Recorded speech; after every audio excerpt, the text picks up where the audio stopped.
Hey everybody, welcome back to my channel. So today I want to share with you guys the things that I have been reading in the last week or so. But before that, I have some footage from a few of the fun things I did last week for my birthday. I went to a talk on Victorian mourning practices at a local historical home. I went with my family to the pumpkin patch and visited our traditional spot where we go to get pumpkins every year. I also went out shopping and just had a few kind of philosophical thoughts regarding finding adventure in your own town. I've put all that in here for you guys, and then after that I will talk about the things that I've been reading.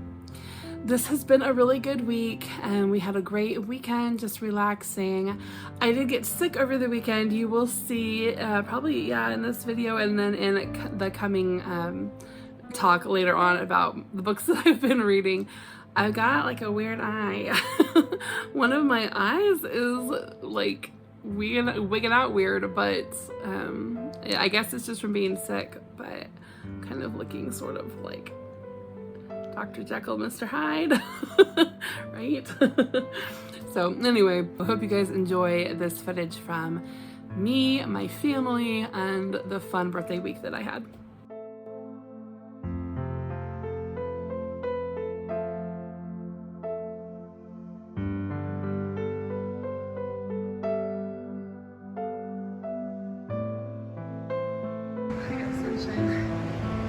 I got sunshine on a cloudy day.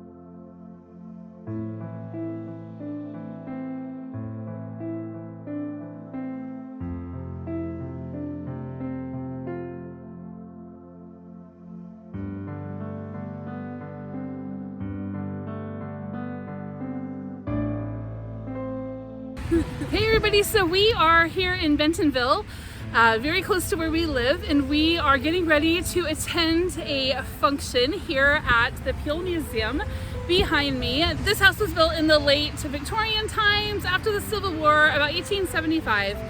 And tonight they are doing a talk on Victorian mourning practices. So not like AM, PM, but more like funeral mourning practices. So we have come to hear that. We thought that would be super interesting. This is my daughter Lindsay, by the way. You've last seen her in my videos as Mary Poppins. But tonight she is dressed more for this particular occasion. Lindsay, would you please stand back and show your outfit? Stand back really far. Okay, lovely. And I am dressed as if I were Time traveler. a time traveler. In my lovely outfit. And then I've also got this brooch on that Lindsay made that you can get in her shop, and I will put the link in the description box for all of her cute handmade things that she has in her shop. So we're getting ready to go in here, and if we can take photos and videos, we will. Bye.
everyone! Today our family is visiting Van Zant Fruit Farm in Springdale, Arkansas.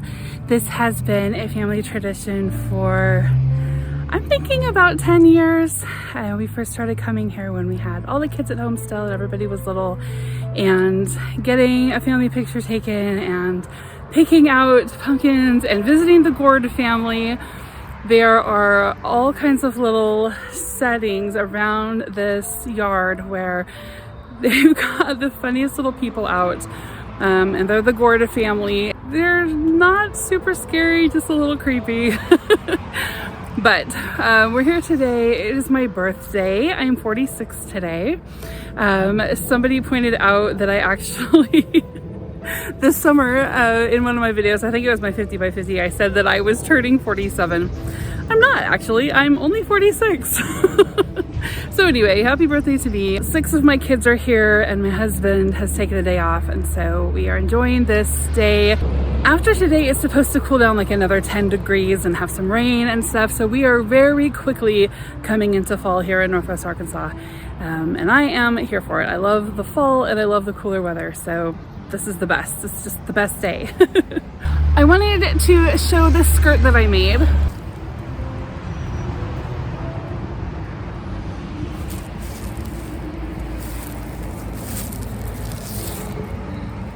That is one of my skirts for the fall season that I made, and I love it, so I'm happy to have a sort of atmospheric place to wear it.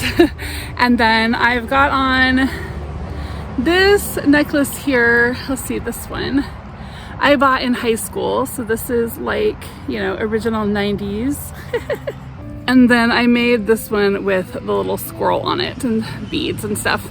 And then I've got this pin that my mom gave me for my birthday one year, and I'm just feeling in the fall mood. So I'll take you around the farm and show you some of our favorite places.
Don't be a weirdo. No, I need to find the biggest pumpkin though. Okay, find it.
What do you say?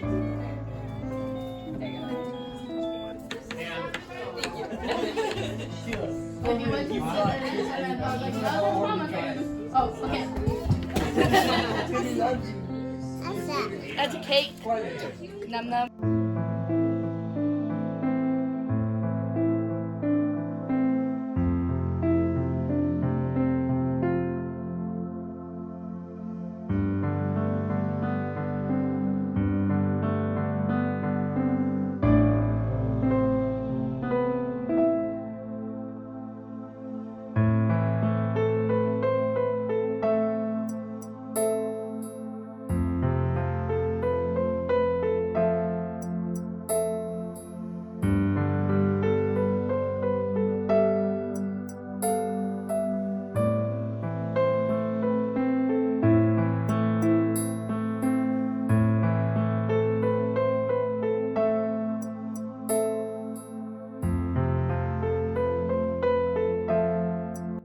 It is Friday about 11:30 in the morning, and I have come out for the day just to do some shopping, get to do some errands, and have some time on my own. So yesterday was my birthday, had a really fun time, and today I've got to get all my errands done before the weekend.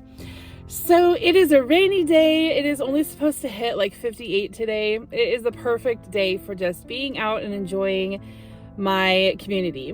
I have been known to wander abroad in order to seek adventure, and I'm really trying to make an effort this season to just enjoying what is right here in my community around me. So I am spending some time here in Bentonville. I am headed down to like the area of the Bentonville Square. There's a few blocks of downtown kind of surrounding it. And I'm going to go into the Spice and Tea Exchange first. I have not been in there ever, but my husband used to buy me tea in there a really long time ago. I'm gonna check that out. And then there is also a bookstore on the square. It's kind of raining, like I said.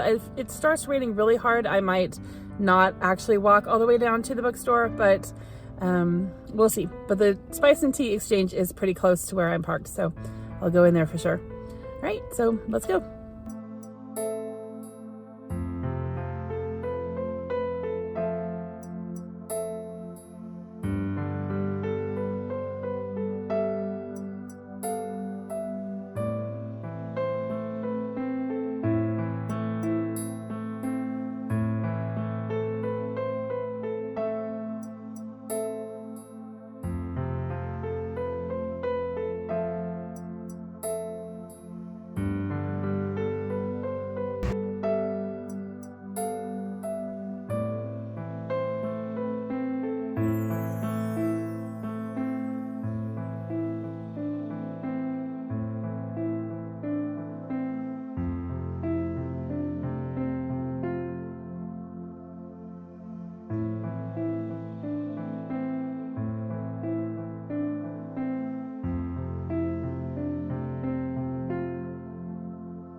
So Jane Austen is quoted as saying, if adventure does not find a girl in her hometown, she must seek it abroad, or something similar to that.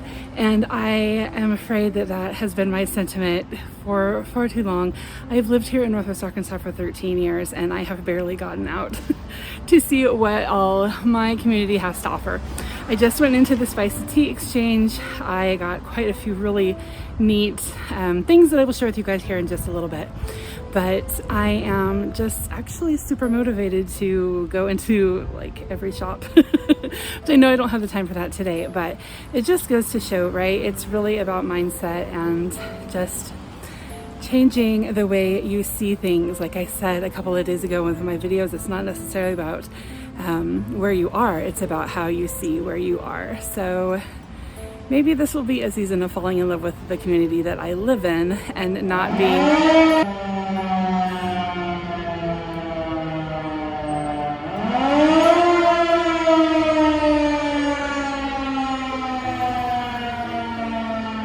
apparently we have a noon siren here in Bentonville. But anyway, as I was saying, maybe this will be a season of me falling in love with the community that I live in and not being so ready to always seek my adventures abroad. It's a little less expensive. Maybe not, after visiting the Spicy Tea Exchange and all of the wonderful things in there. It might be a toss-up.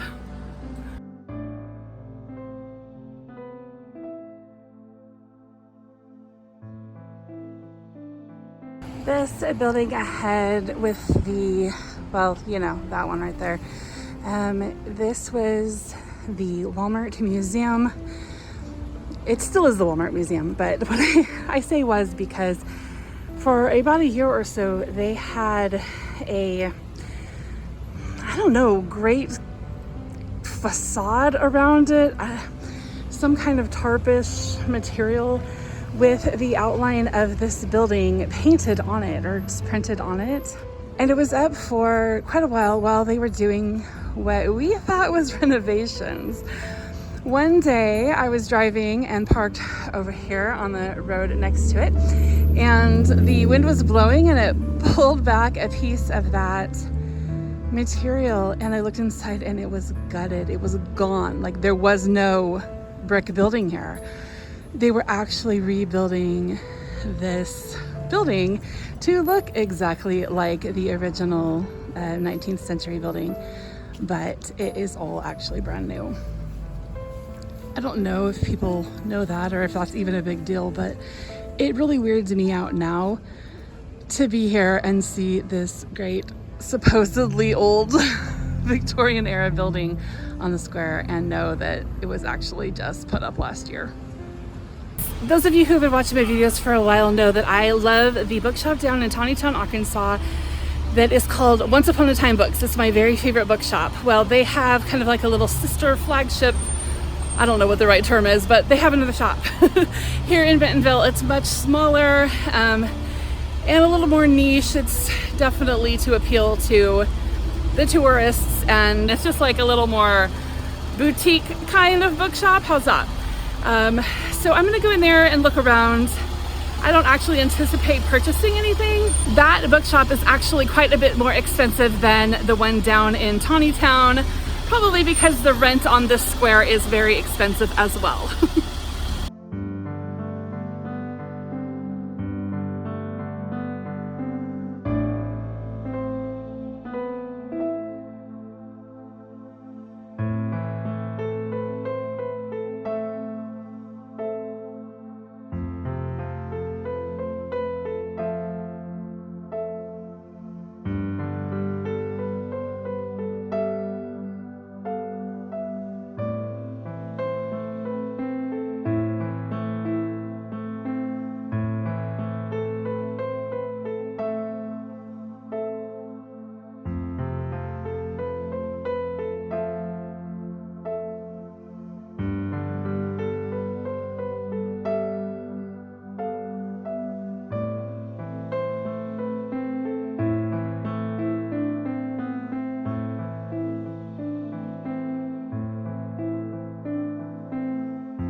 Whew, yes, it is raining now.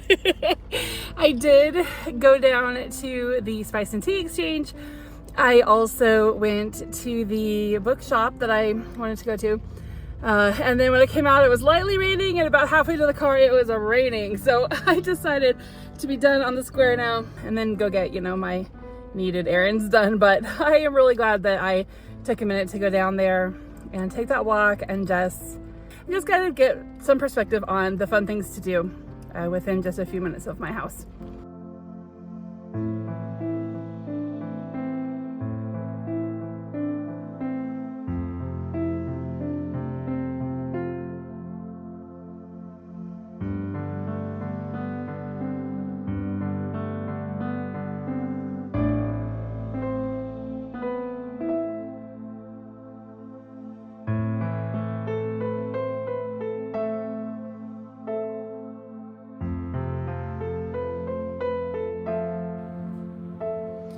So I wanted to come in and share the stuff that I got on that shopping day from those two shops. I went to the tea shop and then I also went to the bookshop, and I got some fun things. So I'm going to show you guys. First, the Spice and Tea Exchange.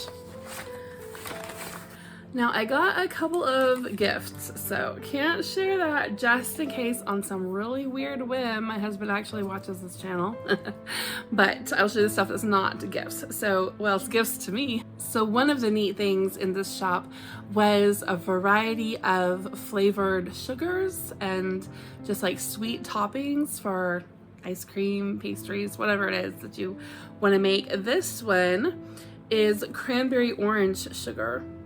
And I thought that would be so good, but on bread or muffins. On the front of it, it says it will add a unique flavor to your baking and beverages. So I just thought that sounded really good. So I got that. And then I got 2 tea blends. Now I have been thinking about making my own teas for a long time, and I just might do that here pretty soon. But for now, I'm buying them, and I bought 2 kinds. This one is Dragon Fruit Fusion. And regardless of how pretty this is, it smells so good too. So I brewed some up. I like to drink my fruity teas cold, so this is what I put in this jar. It's got all the pretty things in there. This has been in here since Saturday. It's Wednesday, so it should be good and brewed. I better go get my little, you know, well, you'll see, whatever that thing is. I'll be right back. The term is tea strainer, and I got it. So let's strain some of that and see how it tastes. So that's what it looks like, my pretty cup. Yeah, it's really good. So it says that it has, I need my glasses, hold on. Okay, children.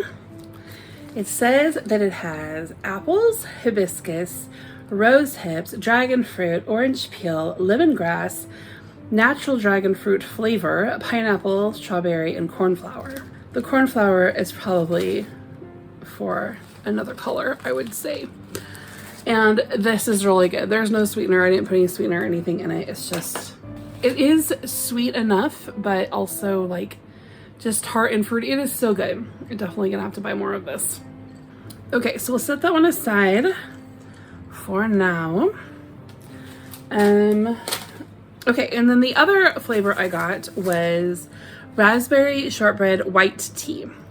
This one has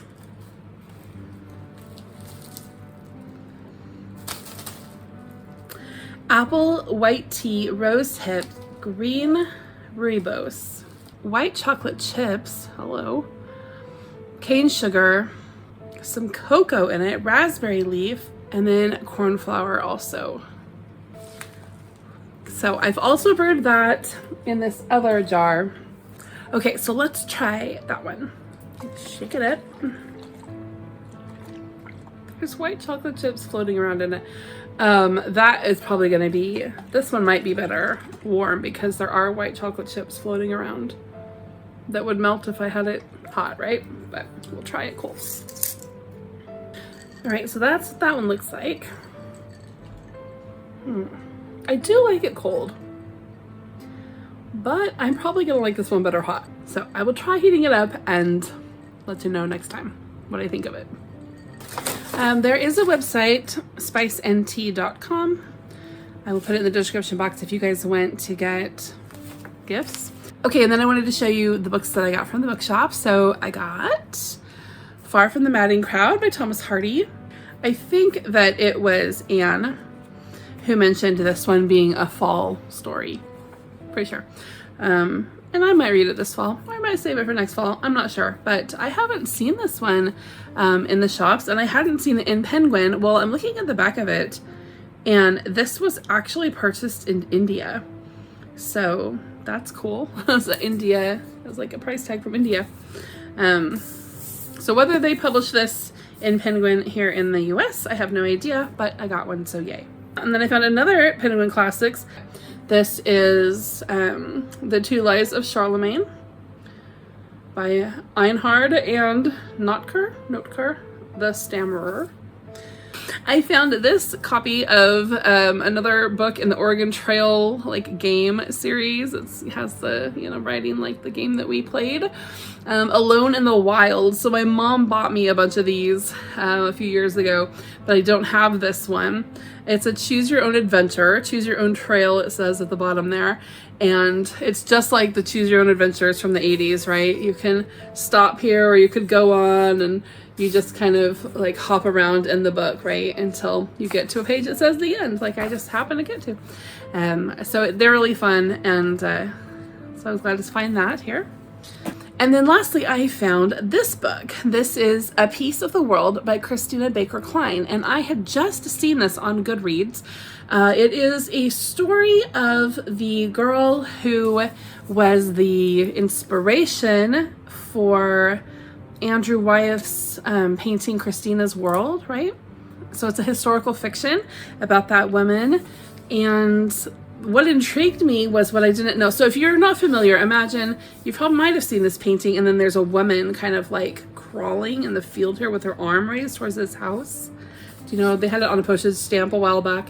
Anyway, what intrigued me about the description of this book and about this woman, which I did not know, was that she had a debilitating disease, and she didn't seek medical attention for whatever reason, and so she would just crawl on her hands and knees. And so it's Christina's world, because that's how she got around, was on her hands and knees, just like in Andrew Wyeth's painting. So I thought that would be really interesting to read, so I grabbed that. So yeah, that's what I ended up picking up at those two shops. This has been kind of a slow reading week for me.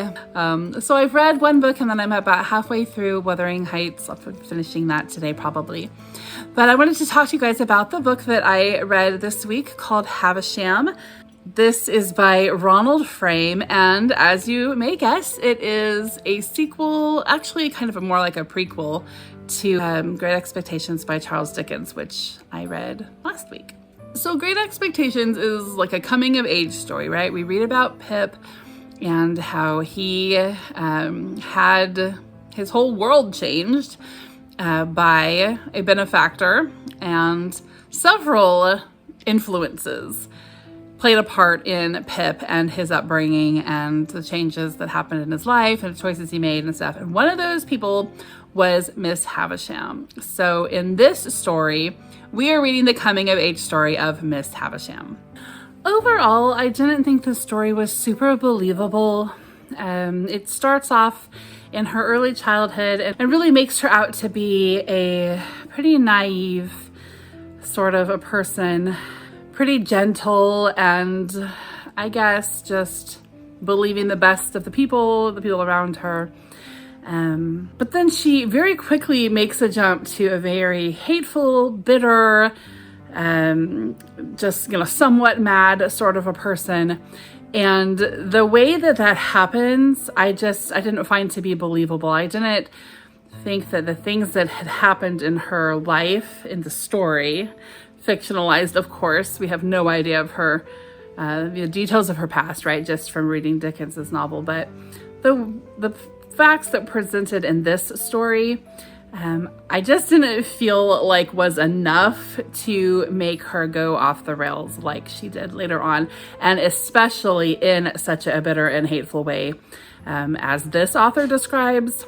I just felt like it was a little much for, the groundwork he laid, if that makes sense. This author does try to make Miss Havisham out to be a man-hater, which is what we see in Great Expectations, but it's very contradictory.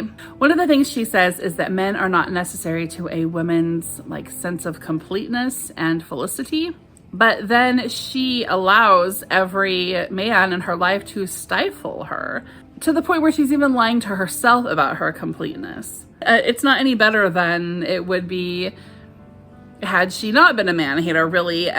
It's really the ultimate female weakness, I think.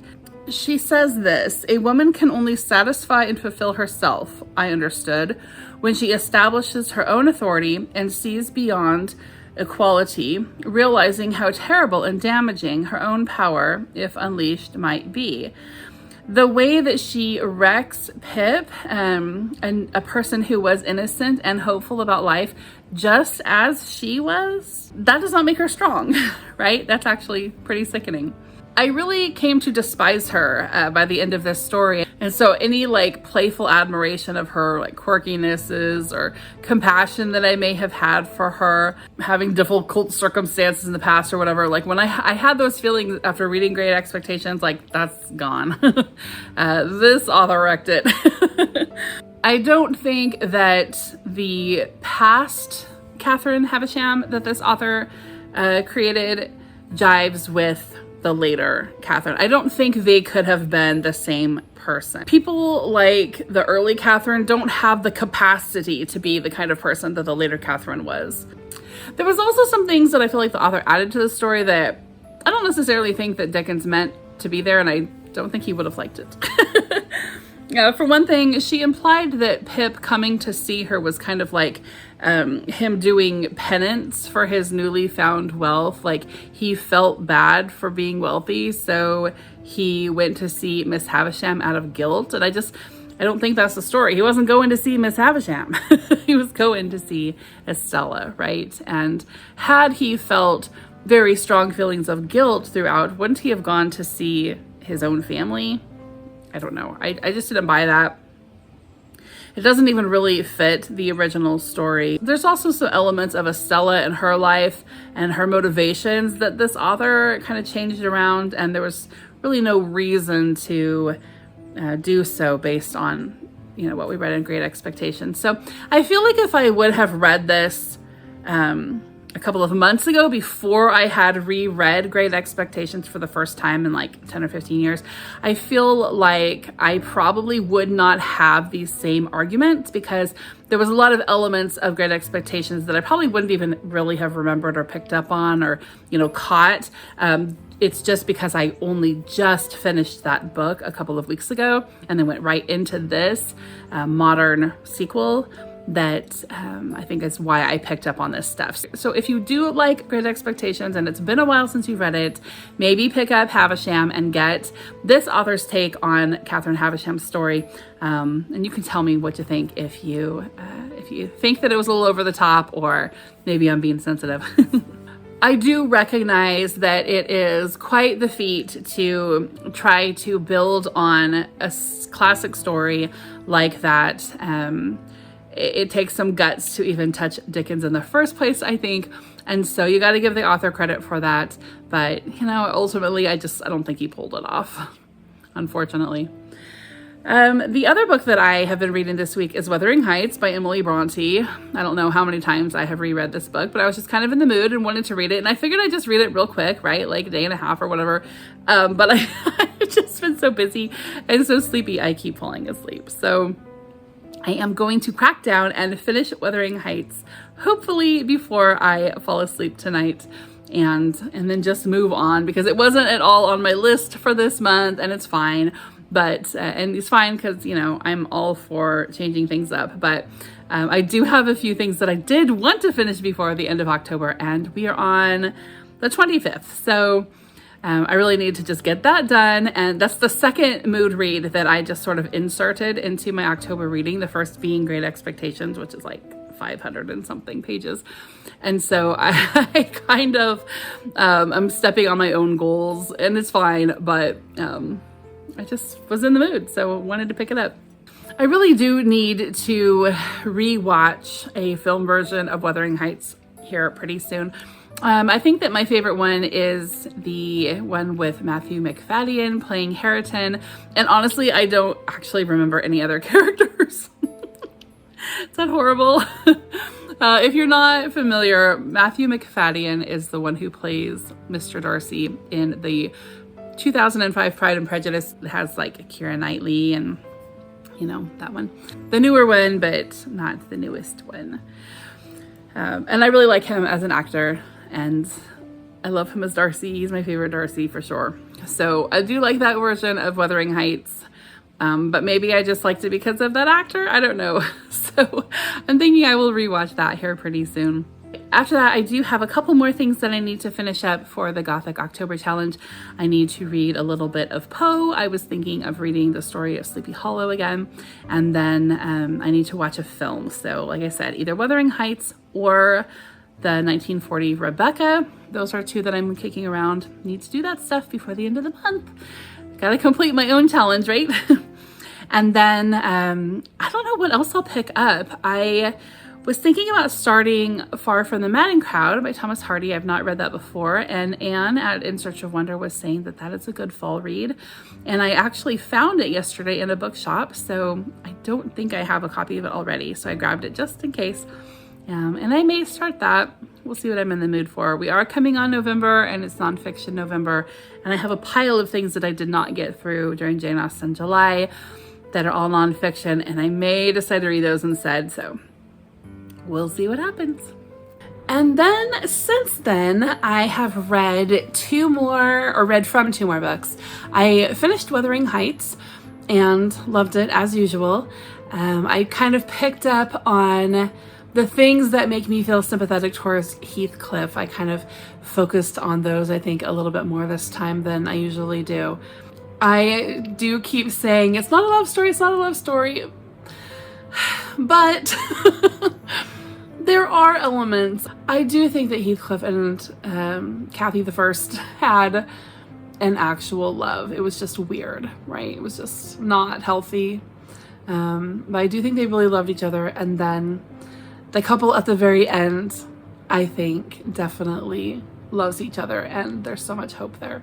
As I was reading it, I was reminded of a book. It's called Nellie Dean. I'll have to figure out who the author is and put it down there for you guys. But it's kind of like a spin on Wuthering Heights, and it's from Nellie's perspective. Now, Wuthering Heights is also from Nellie's perspective, but this book tells like kind of the side story of what was going on with Nellie herself. If you remember, she is kind of like the housekeeper, the one who takes care of Cathy. Like, she's the main narrator of the story, right? She's narrating it to the actual narrator, who was the guy who was taking up Thrushcross Grange for the year. But we know the narrator to be Nellie.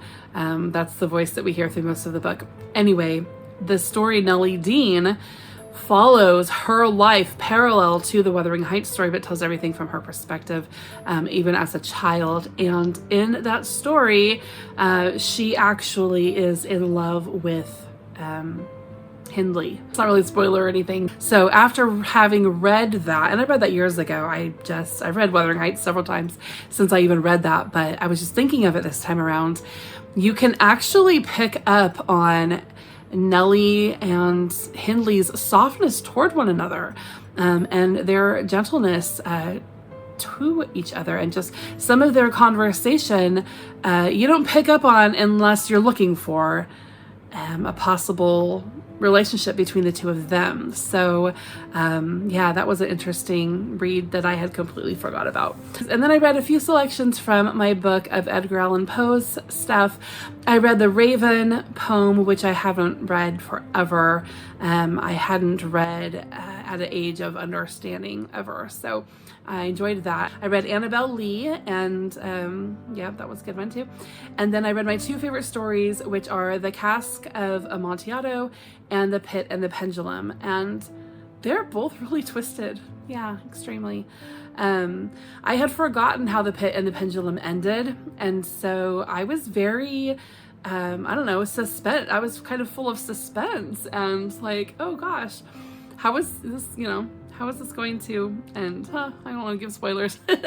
But anyway, they were both really good, so got that done. And so the last thing that I need to complete for my Gothic October challenge is to watch a Gothic film, which I still have not done yet, but I would really like to do that probably tomorrow night. My husband's gonna be gone for a while tomorrow night, and so I might watch it, whatever it is. I don't know what it is. I still have some ideas. I talked in that last clip about it being Wuthering Heights or Rebecca. I don't know, but anyway, you'll know in the next update, I'm sure. But that's all I got for now, guys. I hope you enjoyed this video. Hope you're having a great week. It's almost November. I cannot believe it. It's cold. I finally turned on my heater today just for like an hour, and then we couldn't stand it anymore, so I turned it off. But it was like 62 in the house and 48 outside, and I was like, okay. It's the first time we'd ever run this new heater because we got like a new AC and, you know, heater, whatever that is, combo. Oh, guys, how do I even survive in this society, in the real world of the 21st century? I don't know. Anyway, we got a new heater and it was great. It worked really good. But it's off now, and I'm probably going to end up turning the AC on before bed because that's just where we're at in this time of year in Arkansas. Guys, I hope you're having a great day. I will see you soon. Bye-bye.